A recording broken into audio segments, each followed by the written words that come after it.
Bali ito bro, yung mata na yan, tinuturo itong bilog na bato nito. Kung makikita mo yan o, yun yung mata. Ito naman yung bilog na bato na bilog na tinuturo niya. Kaya binasag namin to, parang suminto yung nakapaibabaw. Kasi iba yung bato nito.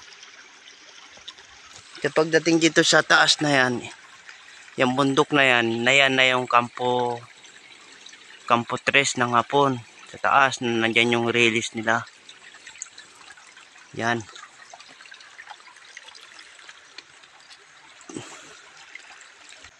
Paglapitan mo itong bato na yan, meron din butas dyan sa sa likod niya. Yan. May butas siya yan. Nakaturo doon sa may pansyon.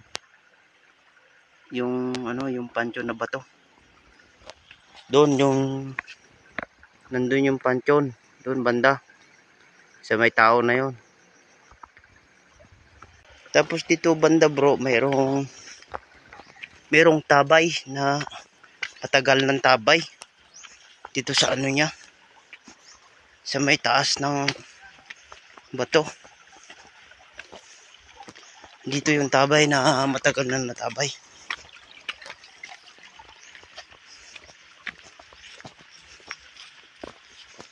Tapos nung dinetect namin yung bilog na bato doon, nadetect namin to.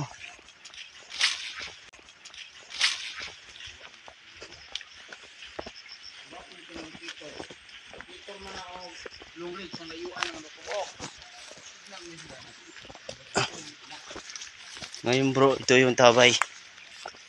Ito yung tabay na inaano nila. Ito. Tabay ito ng sinuunang tabay ito. Yan. Nakukuha na ng tubig ng tao. Tapos dito sa gilid niya, ayan yung nadetect. Dito, banda. Yan, nadetect namin yan. Tapos pagdating sa baba, meron siyang matagal na kahoy na nakapaslok dito sa bato na to. Yan yung kahoy oh. Ito yung kahoy. Yan, matagal na yung kahoy na yan. Na nakadagan itong bato na yan. Yan yung bato na yan. Ito yung kahoy. Yan yung kahoy na yan. Nakapaslak dito sa bato. Nung hinukay daw nila ito, makati daw yung tubig. Kaya tinigilan nila bari 3 kahoy ay bato yun nandyan. Tapos ito yung tabay. Ito yung tabay. Tapos ang detect ng long range dito. Dito. Yan yung detect ng long range. Yan yung tabay. Tapos yun naman yung sinusunog na pansyon. Sinunog namin kaya baka magdasag ba, matigas. Ayun naman yung lumang akasya. Yan. Yan yung lumang akasya. Pupuntahan ko ngayon. Video ko.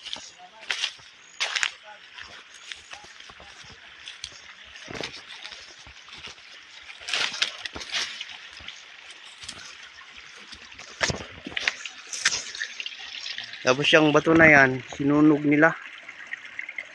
Yan. Eh nawala yung sign. Tapos ito na yung lumang akasya na hindi pa daw pinanganak yung mga tao dito. Meron na yan. Yung akasya na yan. Yan. Yung akasya.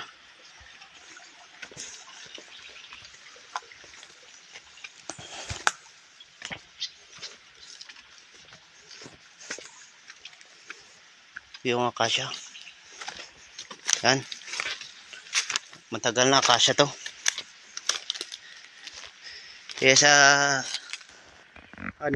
yan yung bato na nakalagay sa puno ng akasya.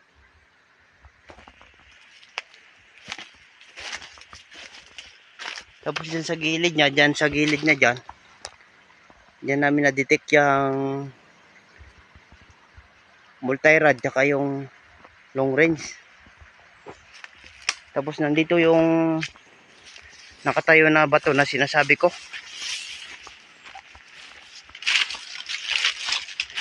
Ito yung bato.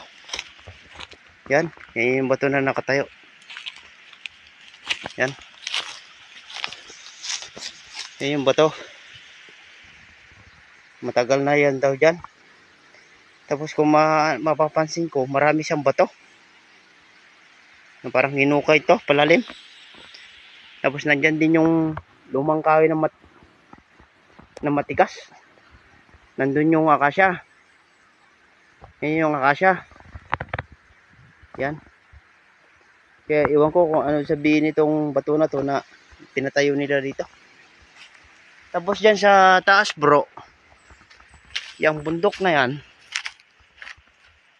yan yung sinasabi nila na binasag nila yung parang barko na simento na kayang sakyan ng 3 tao. Nakaarap siya dito sa may pansyon yung bato na barko bro. Kay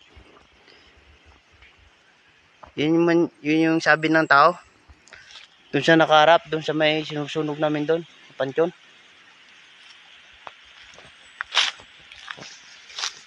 Tsaka yun yung akasya na old akasya.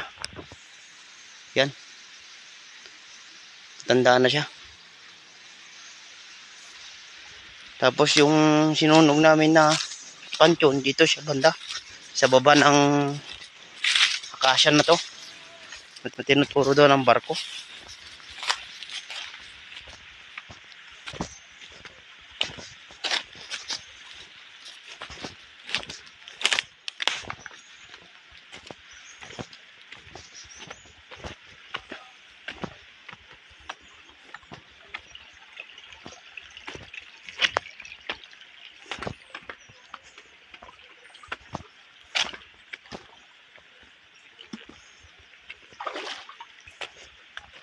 Yan yung yung sinusunog na pansyon.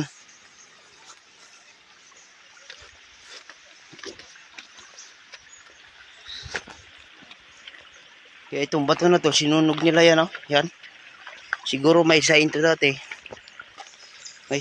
Binasag nila, sinunog. Nandiyon yung pansyon. Yan.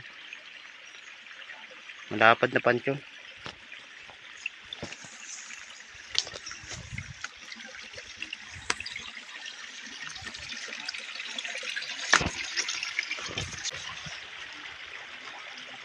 Yung pansyon. Sinubukan namin sunugin, baka mabitak.